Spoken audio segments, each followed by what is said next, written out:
Agreed, breaking it down. Hello everyone. Today, we're going to dive into a simple yet versatile phrase in the English language. Agreed. By the end of this video, you'll understand its various uses and meanings, and how to incorporate it into your daily conversations. Let's get started. Agreed is primarily used as the past tense of the verb agree. However, in everyday conversation, it's often employed as a standalone phrase to express agreement or consent. For example, A. The weather is lovely today. B.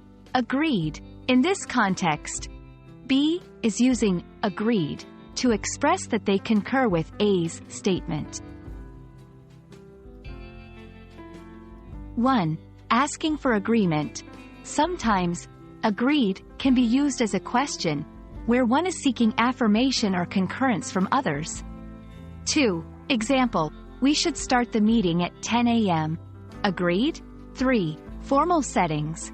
In more formal settings, such as contracts or meetings, agreed can indicate a finalized decision or understanding between parties.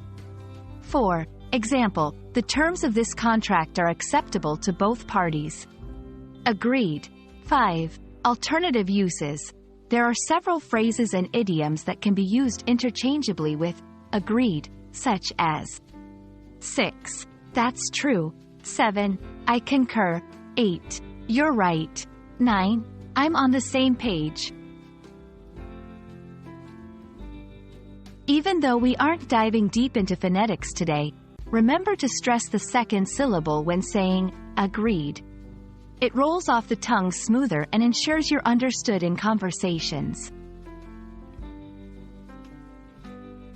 Agreed is a versatile and handy phrase to have in your English toolkit. Whether you're nodding along in a casual chat or finalizing a formal decision, it's a concise way to express concurrence. We hope this video has given you a clearer understanding of its usage. Stay curious and keep learning.